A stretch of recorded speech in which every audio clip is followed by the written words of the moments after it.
Marilyn Hemingway, and welcome to A Gathering Place. I said, I'm stepping back because we have young voices who want to be heard and they're moving on something. Branding is really important to you and your business. Even a basic type of technology, you learn it all.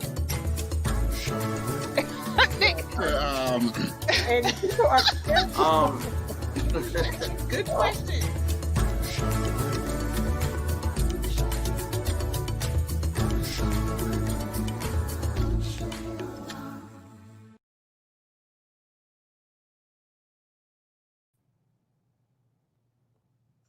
Welcome to A Gathering Place, hosted by the Gullah Geechee Chamber of Commerce. Good to see everyone today. Thanks for joining us on A Gathering Place. We had a wonderful show this past Sunday with the Phillips community, basically advocating for our communities, keeping the culture alive, and not allowing highways to come straight through our community. So how do we make that happen? Well, you need to become an advocate for your community. We need to talk about policies and issues that impact our community.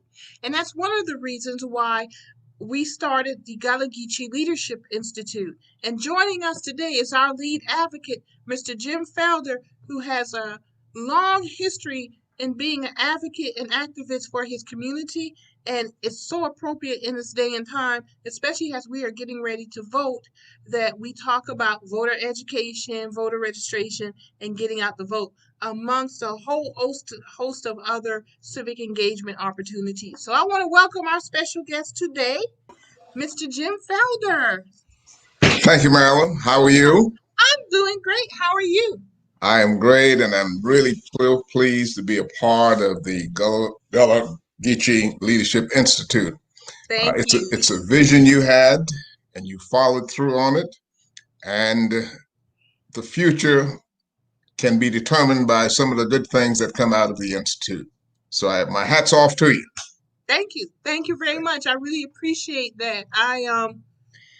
It's been moving in this direction for a while, and my plans are actually happening faster than I thought, because I think what's going on in society, there is a great need to not only concentrate on voting, but we need to be engaged citizens. And that speaks to, one, running for office, but I also think more importantly, it speaks to policies and issues. And I know with your background, you totally understand that, and that's why you're working with me. At least that's why I went to you and said, hey, I want to work with you, because you have such knowledge that I want to tap into, and hopefully others will take advantage of it also. But to get us started, Jim, and I know you know a lot of folks, but for those of us who don't know about you, why don't you give us some of your background and what you've done? And you've probably lived 5 or 6 lifetimes compared to a lot of folks. But we got some time. You got some time. So go ahead and tell us about Jim Felder. Jim Felder is a product of Sumter, South Carolina. Grew up in the days of segregation, graduated from Lincoln High School. And of course, Lincoln used to play Howard High School in sports. That's right. Mm-hmm. I quarterbacked at Lincoln High School, and that's where that was my beginning. I got interested in writing at an early stage. I edited my elementary school newspaper. In 7th grade, we had a newspaper in elementary school called the Stonehill Gazette. From there, I went on to edit the Echo, which was the Lincoln High School newspaper. Okay. And then Clark College, I had the Clark newspaper. So I've always been interested in writing, and I'm finding in my later years now, I'm beginning to use that skill more than anything else. But aside from that, Clark College is my undergraduate school. Howard University is my law school, graduate school. In between, the Army grabbed me. Between college, I was part of that era when the draft was in high gear. Spent 2 years in the Army. Ended my career as the NCO in charge of the Kennedy funeral, Kennedy casket. So if you see that casket in those old reels and features, that's me on the left front of the casket. I stayed with the body for 4 days from the time that we picked it up at Andrews Air Force Base until we buried him in Arlington National Cemetery. After that, law school, and then returned to South Carolina to run the Voter Education Project, a project that came into existence as a result of the passage of the 1965 Voting Rights Act. A group of foundations put together a pool of money and sent it to Atlanta, to the Southern Regional Council, which was the Southern Integrated Human Affairs Commission. Okay. And they hired a young man named Vernon Jordan to disperse the money among the southern states. Vernon came to Washington, D.C. in my last year of law school and literally dragged me back to South Carolina to run the South Carolina Voter Education Project. We had projects in North Carolina, Georgia, Alabama, Mississippi. That was 1967. When I came home in 1967, July, to run the project, we only had 50,000 Black registered voters in the entire state of South Carolina. We only had 8 Black elected officials in the entire state of South Carolina. Wow. 4 of them were in Eastover, outside of Columbia, and the other 4 was down in Beaufort County. That was it. Wow. We started a voter registration drive, an 18-month drive, and we went from 50,000 to 200,000 Black registered voters. We went from 8 Black elected officials to almost 100. Well, look at where we are today. Today, we have 928 Black elected officials in South Carolina. Wow. I wasn't aware of that. That's huge. 900 at every level, from the U.S. Senate right down to school boards and water conservation district. Mm-hmm. We have 1,025,000 Black registered voters. We represent a third of the Black registered voters in this state. So we have power there only if we use it. But Marilyn, I'm so pleased to report to you today that this is the 3rd day of early voting. Mm-hmm. And as I travel around Columbia and Sumter, the lines are out around the building and down the street. So we are finally taking real advantage of our political power and exercising our political power through the vote. And that's the only way we can change it. Yeah. So what I see for the Leadership Institute is to be an entity to reach out into the communities and bring people in for training, for informing, for opening their eyes to what happens in the policy room. All things start local. Mm-hmm. You need to know your local elected officials. You need to know their duties and responsibilities. You need to know the difference between city council and county council. They all have different functions. You need to know the difference between county council and legislators. So that's a role I see the Gullah Geechee Institute can play in lifting people up and inform them. If you inform voter, you can make the right decisions. So I'm pleased you asked me to be a part of it. I still got some wind under my wings. So I'm ready to go. That's a good thing. And I am so glad that I wrote some notes as you were talking, and I'm so glad that you mentioned some of the things. So one of which is Water and Conservation Commission. In Georgetown, it's the Water and Sewer Commission, but probably basically the same thing. I was on a panel last night where we were talking about voting and beyond voting. I think people are starting to get it. Not only the importance of voting, which we know is very important, but it's just as important to be an engaged citizen. And that speaks to what you were saying, from water and sewer all the way up to president. We have to be engaged and informed, and that takes education. So that's a huge thing. And no one thinks about water and sewer, but I read a lot. No, I know you do. Future wars are going to be fought over water. Yes. And I don't say that lightly. I say that because I'm a reader. I've educated myself. And I also, when I lived in Arizona, you saw the result of lack of water. And we don't think about it in South Carolina because we basically sit in water. I live in the low country. It's the low country because it sits in water and it's been built up, but we sit in water and we take it for granted. But when you live in a place like Arizona, where I lived for 5.5 years, and the city of Phoenix, which is the state capital, we get the water from the Colorado River, which is drying up. It's literally drying up. So now you Yes. have a metropolitan area of millions of people that rely on the one river coming in. And when it rains, you do have other rivers that form. But in general, every day you actually have dry riverbeds. And when it rains, they get water in them, but that water disappears. They have got to figure out how we're going to support millions of people on a river that's drying up, because through agricultural uses, through the Colorado Dam, they control that water flow. It has changed the landscape. But, we can say this, what I'm saying, but people really need to understand the impact of that. And we almost have the reverse problem, is that rising sea levels, more salt water is getting in our freshwater supply. We are running out of fresh water to drink. So you got to figure out how all this is going to work together. And we take for granted this little commission that, quite honestly, they have to scramble to find people to run for, every Yes. year. And it might be the same people who sit on it for until they die. And then they're scrambling, who's going to sit on this board? And they make serious decisions about water. And this is Well, actually one of the positions a young person could run for and probably win. absolutely.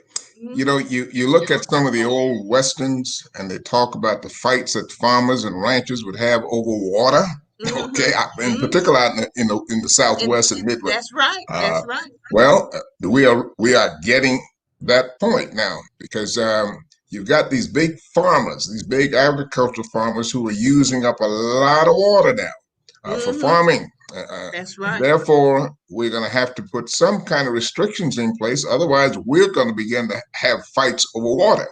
That's We're right. taking it for granted right now because we got a lot of water around. As you say, you're on the coast. I'm up here in Columbia. We got Lake Murray, and then you got Lake Marion down there, and then you got Lake Moultrie. So we don't think we have a water problem, but easily, if you don't preserve it, if you don't do things to put plans into place, then we will begin to have a problem. And yes, you're right. Sewer and water districts. In some areas, it's an elected position. Mhm. Other areas, they are appointed. But you are right, it's difficult to get people to serve in these positions because they don't see the necessity of it. They don't think it's important. Yeah. Yeah. But that's what makes your organization, the South Carolina Voter Education Project, and now the Gullah Geechee Leadership Institute, so important in the process, in the system. It's because it's about education. Yes, It's yes, yes. about being an informed citizen. And I trust the people, once they are informed, they're going to make good decisions because No they will doubt about it. understand the impact on their lives. And honestly, it's to our self-interest Mhm. that we become informed. And I think that's what happens when people get educated and everything. So with the South Carolina Voter Education Project, what are you doing with it now? Even though you're working with the Leadership Institute, I know you're still doing the Voter Education Project because y'all, Jim Felder outruns me. But what are you doing now, and what are your plans for the future with the South Okay. Carolina Voter Education Project? What we do now is we do seminars on Know Your South Carolina Government. It's basic, but the average person sometimes does not have a clue on what makes things happen in their community, particularly among elected officials. And when they took so much of civics out of the high schools, folk just don't understand government anymore. So a simple thing like Know Your South Carolina Government, you'd be surprised the number of people who come in and just, I won't say ignorant, but just don't know how the process works. So that's one of the things that we do with the South Carolina Voter Education Project, and I certainly plan to bring more of that to the Gullah Geechee Leadership Institute as well, to really focus on it. That not just right now, it's election time, so that's where our focus is. But once this is over, we'll be talking about getting to know your legislators, meeting them, being sure that they are transparent, make sure that they are casting the right vote, but you got to be there to see that happens. That's right. So those are the things we will be doing come January when these elections are over and we start off a new year, a new legislative general assembly. But that is my focus at this point. It's my passion that people, if you know your government, if you know the people who are making government happen, it can make life so much easier and smoother for all of us. So that's what we'll be doing, and that's what we have done. It most certainly does. Do you think with the removal of civics and government out of the K through 12 curriculum, high school curriculum, was that a deliberate move or was that just laziness? It was laziness, and it was an assumption that everybody knew what was going on. Among the few who knew what was going on, they figured everybody else should know also. But that's not the case. And no question is not simple, but no question is any question that you have, you should ask. Don't be ashamed to ask about things that you don't know about. Unfortunately, people sit back and say, well, I don't want them to think I'm dumb, I'm stupid. No, if you want to learn, you got to open your mind, you got to ask the questions. That's a focus we will be on also.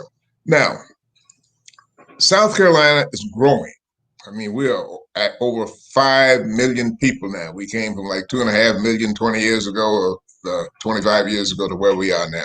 You have all kind of industry moving into South Carolina. They are coming, but they're looking for people who are prepared to take these jobs. So we have to, everybody can't go to college. Everybody isn't going to go to college.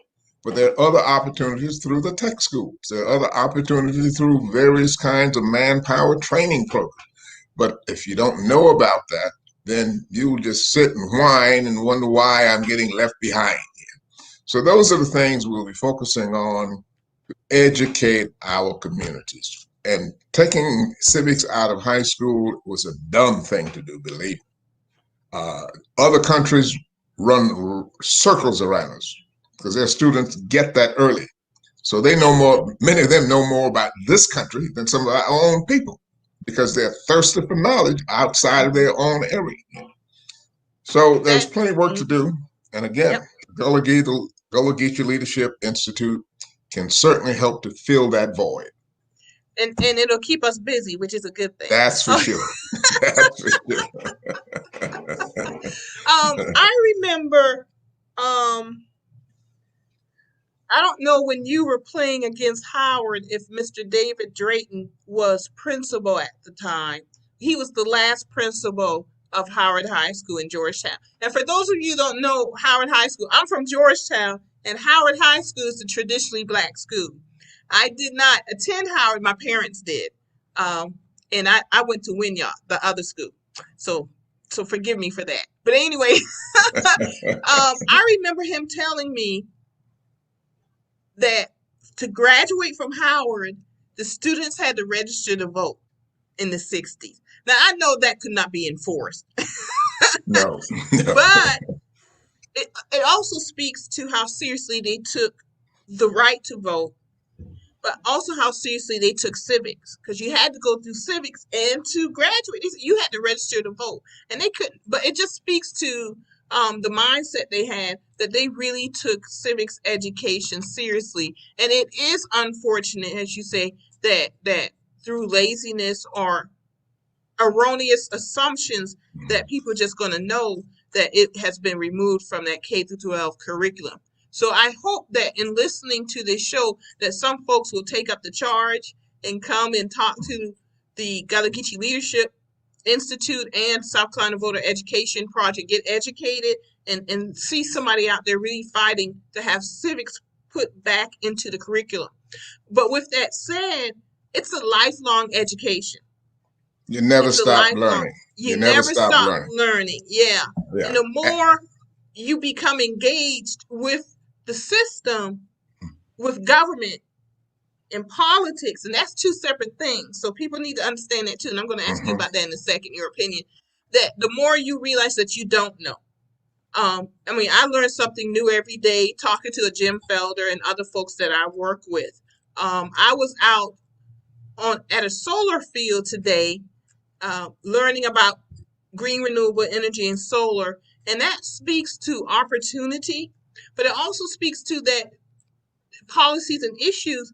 As you say, there are businesses coming to South Carolina, Jim, but they Hmm. also need a playing field that allows those businesses to come in and do the business that they need to do. And that harkens back to policies and issues and letting our educated elected officials know we need good policies and issues that allow green renewable energy to come in, because that's the future. That's the future. And people need to understand the connection to you flicking on your lights, you know, flicking that on, and Yeah. to policies and issues, and that we need to talk to our elected officials so that we get some things that have this state of South Carolina moving forward and be more progressive thinking. And I just wanted to put that out there and have people really start to understand that there are policies, issues, and laws that impact our light bill. And we need to start thinking in that sense that it's not just me electing somebody and walking away from it. I have to be engaged and make sure that the person I elected to office is held accountable and is transparent to what really impacts my bottom line, my household's bottom line. You talk about government, you talk about policies. Government is the entity that carries out the policies. Politics is the vehicle one uses to get in a position to make the policies. So we said that, well, the government didn't do that. It was that policy maker who did it to you, who made that decision across the table and then passed it on to staff people, which is the government, to carry out. But it's that policy maker we need to learn more about, and that's your politics. That's your individual who makes those decisions. And if you don't have a seat at the table, or if you don't have a representative at the table, they will make some policies that will leave you in the dark. And that's what so often happens to us. And then we say, well, what happened? Well, you weren't there at the meeting. You weren't at the table. So you could not have any input. And as a result, you stuck with what you've got until you change the policy. And the way to change the policy is to change the politician who made the policy. Yeah, so I agree with you. And I think for the last 40 or 50 years, there's been this national strain, Jim, of government is not good. Mm-hmm. And that's and government doesn't play a role. But government most certainly does play a role. Yes. And one of the most obvious things people like to cite is we wouldn't have our roads if we didn't pay government. We pay taxes so we can have roads so we can go to work. Mm-hmm. And that's just one example. But there's so many other examples. There's a reason we have certain regulations to keep people safe. Yep. That's government at work. The United States Postal Service is government. It's actually the only federal government agency, I believe, in our Constitution. That is correct. Says we must have United States Postal Service. And they understood the founding fathers, quote unquote. I need to can I take just a 1 second break? I've got a guy out here doing some plumbing. I got to break. Yeah. Go ahead, Jim. We'll wait for you. As a matter of fact, because while we're waiting on Jim, I'm going to try to show a picture, folks, of we had a show on Sunday, and I'm going to throw this up. So Sunday's show was the Phillips community in Charleston, and this speaks to another government, which is why we have to be careful about who we vote for. They are at this time trying to save the Phillips community in Charleston County, because Charleston County Council has decided that they want to put a highway right through the middle of the Phillips community, which is a historic Black community. So I want to show this picture really quickly and remind folks that we are asking folks to call Charleston County Council and tell them that they do not want 41 expanded to 5 lanes of highway right through the historic Phillips community. This is government, folks. But the politics of it is picking up the phone and calling your county council member, and also calling county council members who may not be in your district. Because I think going back, Jim, I know I'm kind of jumping all over the place a little bit now, but I think also because we don't understand the role of government in politics, we don't understand, or we no longer see, just because somebody is voted into office from your district does not mean they don't represent all of the people. Because you may be voted in from a district, but when you take your oath of office, it is to all the people. Yes. Yes. So, and Yes. people really need to understand it. That's why it's important. You may get elected by the people who vote for you in that district, and that may be who you need to campaign with. But once you take that oath, you represent all the people. And I think we see this, that no one really talks about it, but you do see it right now in the presidential election, where we have the Trump, I'm going to call his name, who he's catering to a select number of people. Because of the electoral college, he was able to get elected from a small group of people. He didn't win the popular vote, and that's who he's catering to. Yeah. But he did not take an oath of office to that small group of people. He took the oath of office to uphold the Constitution of the United States of America for all the people. And I think it goes back to people really understanding civics and government, knowing now we're all responsible to hold him accountable. Exactly. He is catered to a segment that on the fringes, a segment who always have had bitterness and meanness in them, and he's given them an opportunity to let all of that come out. And he continues to do it, even though the election is less than 30 days away. He's still pitching to white supremacists and to Nazis and skinheads, which does not make a minority. It's less than a minority of people. But those are the folk who holler the loudest, and those are the ones he is pitching to at this stage. He's the most divisive president we've ever had. Now, we've had some segregationist presidency in the past, you go back a while, but not as divisive as this man has been. So we have an opportunity to do something about it. Every vote counts. And that's the responsibility. My late mother used to say, we have the right, the honor, and the responsibility to question authority. Yes. My sweet little mother. And she was right, though. She was right. Yeah. That's our responsibility has engaged. For us being born in the United States of America, that is our responsibility. Yes. To hold the authorities responsible. Accountable. Thank you. Because that's the rent we pay to be here in the United States of America. It is not a perfect country. No. But we, as a demographic, Black and brown people, have always been the ones to hold this country to the ideals that it has written on paper, the Constitution. That is correct. And that lifts up all boats. And people don't even realize, like, the 1965 immigration law is why we have the immigration system we have now. It laid that groundwork and allowed more Black and brown people to come to the United States of America. And these same people that you described, the white supremacists and Nazis and all, they've been angry ever since. Oh, yeah. What Trump has given them, he has emboldened them to show their true colors, to just be out there. But the thing is, the wonderful thing about government is, in our laws, if that's it. It's the law. And that protects us. It doesn't change the heart, but it will certainly change the law. And that protects all of us. And that's why we have to hold our elected officials accountable to their oath of office. To their oath of office. The law changes behavior. The law changes behavior. You can still have it in your heart, but it changes. You cannot assault me because you don't like me and get away with it, because there's laws against that. So you have laws to protect ourselves. You can't change the heart of a lot of these people. And the other thing is, they tend to forget that there were other people here in this country before we got here. We didn't. This wasn't our country.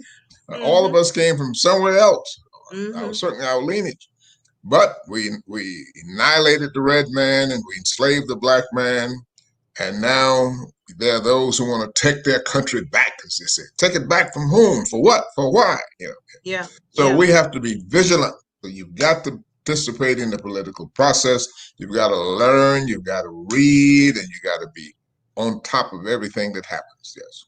That's true. And before we go on, Jim, I want to remind everyone that you are watching A Gathering Place, hosted by the Gullah Geechee Chamber of Commerce. We're excited to have our viewing and listening audience with us today as we speak with Mr. Jim Felder, who is just a wonderfully knowledgeable political consultant, bigger than that, actually, because it's beyond politics. He knows his stuff, and I'm glad to have him with us today sharing that information with us. One of the reasons I did put the picture up with the Phillips community and what we're talking about is beyond voting. And I mentioned earlier, I think people are starting to get that, Jim, that right now we are in the midst of the campaign season for the presidential election and everything that comes through that.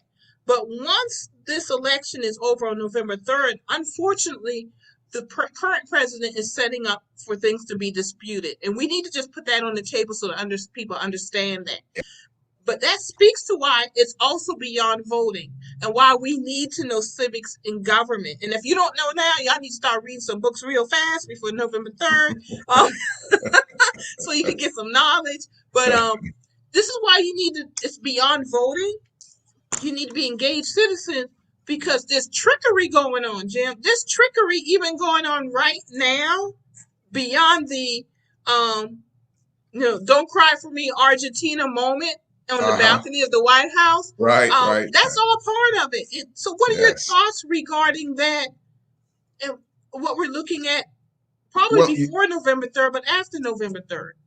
First, you're looking at a man who wants to be a dictator.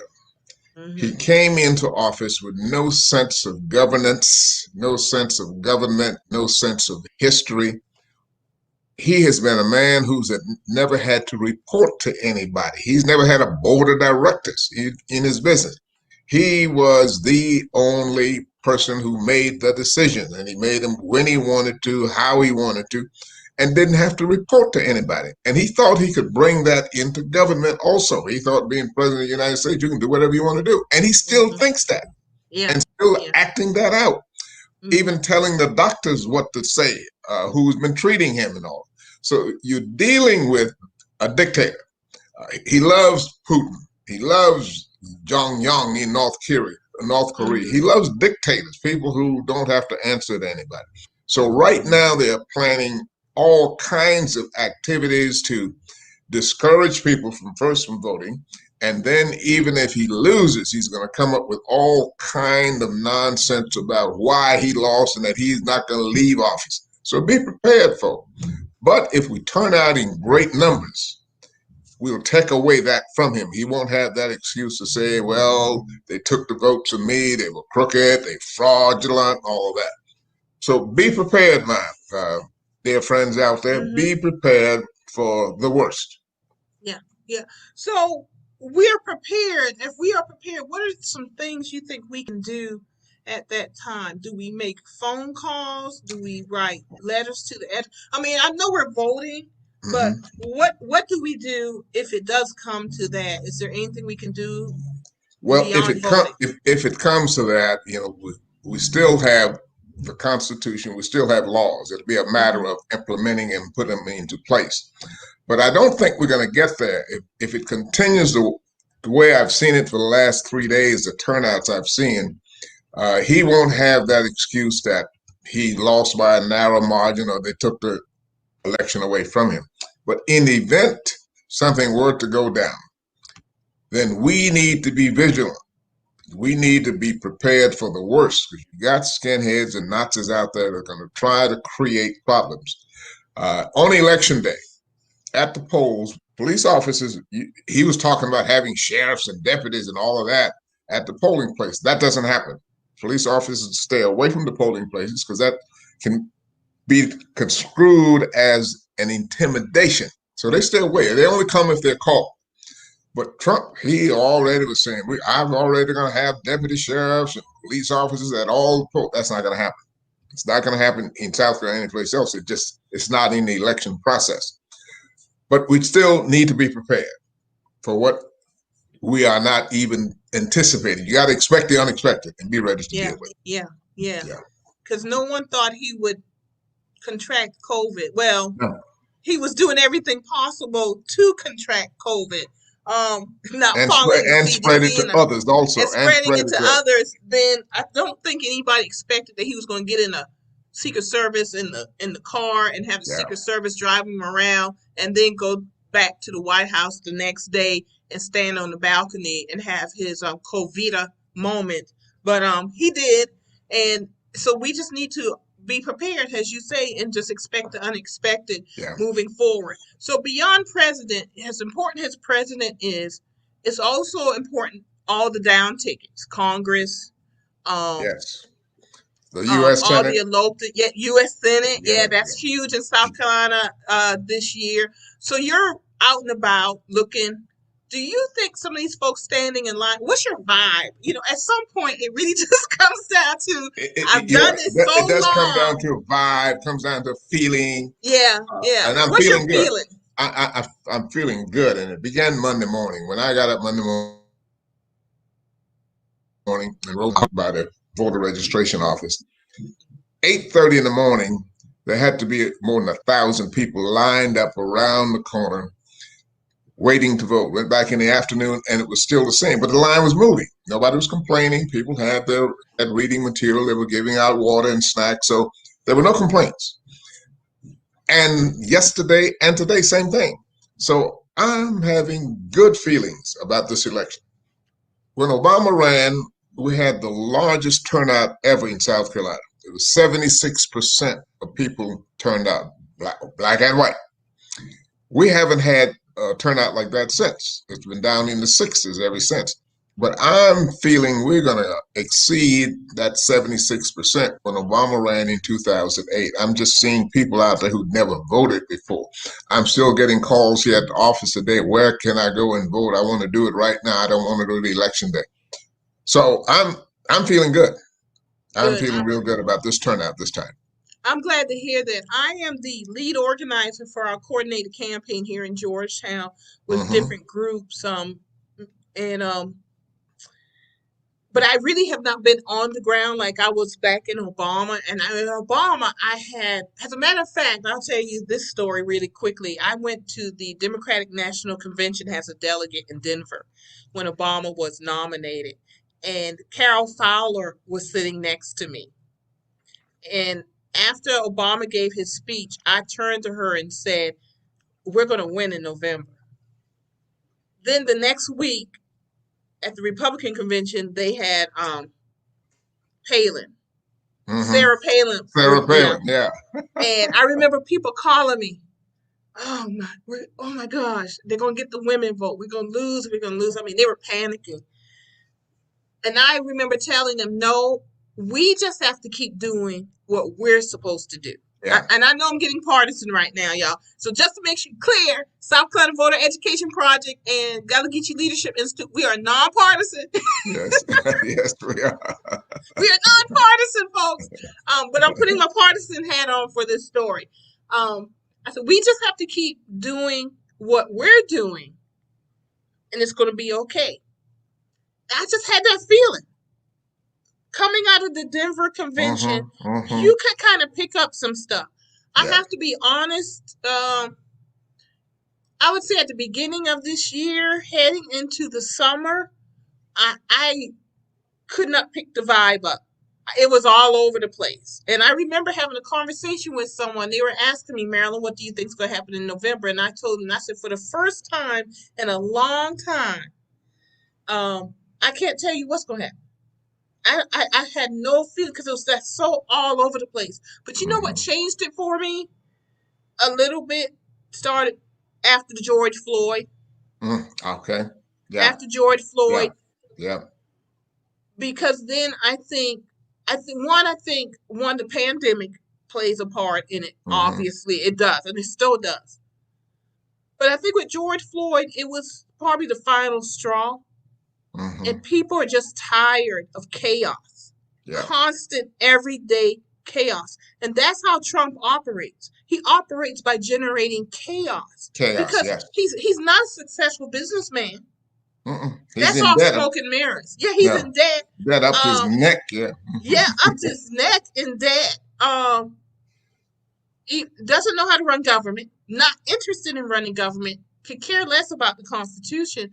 So you have nothing left but to create chaos.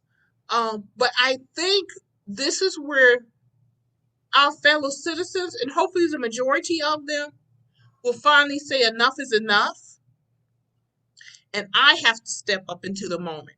I cannot let my responsibility as a citizen go anymore. Because let's be honest, a lot of us, by not voting or half-heartedly voting, you have given up some of your power by not voting.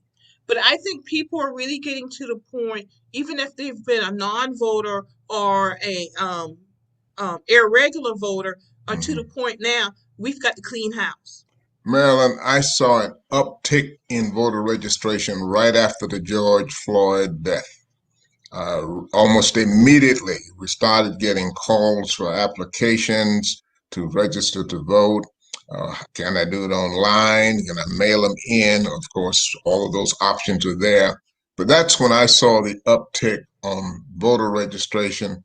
And I knew if they would register, and given what had happened with George Floyd, they would turn out. And I have not been disappointed. The registration numbers have gone through the roof.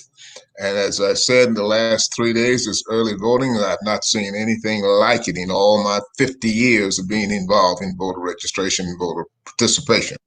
So yes, the George Floyd thing was kind of the watershed, I guess you would say, for participation and getting involved in the political process. So what I think is important for the Gullah Geechee Leadership Institute and the Voter Education Project is we are the organizations that help direct that energy.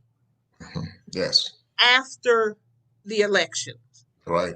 I think prior certain elections, and let's go back to Obama is actually another good example. Obama won in 2008, but in 2010 he lost to Congress because I think what happened is there wasn't any follow-up. We got people out to vote and they voted, but there wasn't continuing education right to keep them engaged. Exactly. And so people didn't understand the importance of you got to do more than just elect president. You got to elect Congress. You got to elect your state governments. You got to elect all those local folks because they are just as important in many ways. One very important thing is the census. Yeah. You know, that's the other piece. Yeah, that's the other piece, and that's every 10 years. So you gotta get yourself counted, but you gotta elect people who would determine redistricting. Where are the lines going to go? The gerrymandering, which on a personal basis, I think that needs to end. But you gotta elect people who have the best interest of the community in front of them. And go back to the census for a minute, Rally. Yes. Mm-hmm. We gained another congressional seat in South Carolina because of the last census. We went from 6 congresspersons to 7 because we grew. That's right. On the other hand, New York and Massachusetts lost House members because people moving south. And we're picking up seats, and this census could very well almost push us up to another congressperson.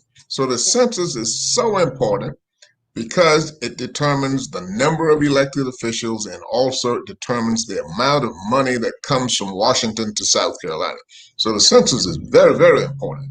And at this point, they're wrapping it up now, but the president certainly didn't give it any push of what it needed to really expand. Again, because he doesn't know governance, doesn't know government. Yes. Yeah. So he doesn't know it, nor does he respect it. That's correct. And he's been doing all he can to actually end the census 2020, where we need to be encouraging people. If nothing else, this particular week, Jim, showed us that not only is he willing to hurt Black and brown people, he is hurting his own people. His own staff and all when of that. When he stood up yesterday and said he was going to end the stimulus funds negotiation. you're not even, you're hurting Black and brown people. Mm-hmm. But that was a clear indication. I don't care about the people who vote for me either. That's right. I mean, that's going in their pocket too, but you're not even allowing that to go in their pockets. That's why it's another reason it's so important about who we elect in Congress, because this should have been done. This stimulus plan should have been done. But it takes education. It takes us having these type of conversations. It takes us having webinars, as you said, to educate people on how government actually works, to educate people on policy and issues, and to educate people on who you elect. It's huge. So important. It's major. Yeah. Okay. I want to say quickly that I'm going to give Jim a few words to wrap us up, but I want to remind everyone that you are watching A Gathering Place, hosted by the Gullah Geechee Chamber of Commerce, and I'm just so happy to have Jim Felder with us today, folks. And we're gonna give Jim the last word and wrap it up. But if you want to meet Jim, you can go to our website, GullahGeecheeLeadership.org. I think that's the right website. It's new. Yes. It's a nice website, y'all. It's really good. It's a nice website. You get to know more about me and more about Jim Felder. And you can reach out to us, send us an email, sign up for our newsletter. We got a listing of our issues there. There's some big things going on. And next week, we're actually going to have a big announcement about the future of energy in South Carolina. So stay tuned. We'll post that on our social media because we want y'all to join us when we make that big announcement. But Jim, give us some final words. What do we need to know for this election and beyond regarding government and policies? For this election, first of all, go out to vote. See that all of your family members go out to vote. See that all your church members go out to vote. See that all your sororities, fraternities, Masonic Lodge people go out to vote. And then there are people who are not part of any of those organizations, so you got to get out on the streets. I know the virus is there, but still you can hand out that you're wearing your mask. The other thing is get your sample ballot before you go into the voting polls. You can get that sample ballot by going to scvotes.gov, scvotes.gov. Click on My Sample Ballot. Pull it off. It will be your personal ballot. It'll be all of the people that you can vote for, not from your cousins who live on the other side of town because they live in a different district, but it will be for you, everybody in your household, because you live in the same area. All of the candidates will be on there. You want to look at those candidates because you don't know all of them. They haven't had the opportunity to do a lot of campaigning because of the virus, so there are going to be names on there you've never heard of. So you need to get that sample ballot, look at it, sit around your dining room table. If you don't know the people who are on it, call your neighbor, call some other folk and say, who is this and who's that? Fill it out and then take it to the polls with you and transfer that information to your official ballot that they will hand you at the polls. It saves time. You won't get flustered in there trying to find out, pull out this person, do I vote here or there? Just transfer it. You're out of there in 5 minutes. And then the other thing is, now remember, nonpartisan people are at the bottom of the ballot. School board elections, nonpartisan. City council elections, nonpartisan. So you have to go on to the bottom of the ballot to vote on those issues. And there might be an issue on there. What do you call it, Marilyn? A petition for something. Yeah, but anyway, amendment. Yeah, amendments. So you need to follow it all the way down. So those are my parting words. Vote, get your sample ballot, go early. The voting is already open. Some counties have multiple locations. In Columbia, there's 6 locations that you can go to.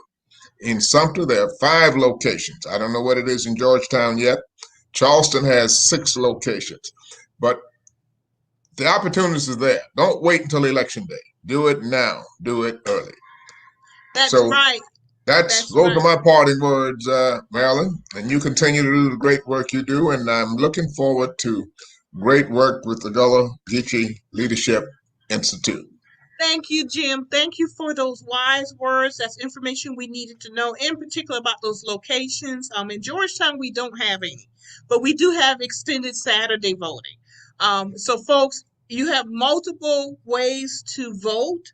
If you don't know, give us a call. Go to our website. We do have links to the voter, scvotes.gov, and actually we have links to Georgia, North Carolina, South Carolina, and Florida. Because remember, Gullah Geechee, we are a global entity, so we are trying to get all of that information out there. And that's all I'm going to say tonight, folks, because Jim Felder ended it with the words that it needs to be ended with. But I want to remind everyone, we are a gathering place hosted by the Gullah Geechee Chamber of Commerce every Wednesday and Sunday at 4 o'clock. Join us this Sunday at 4 o'clock. We're going to talk to some of our business folks out here in the Gullah Geechee community and learn more about their products and services. So come right on back here, y'all, on our Facebook and YouTube pages at 4 o'clock Sunday, and we'll see you. Jim, thank you. See ya. It's been a good discussion. We'll see you later. Thank All right. you. Bye-bye.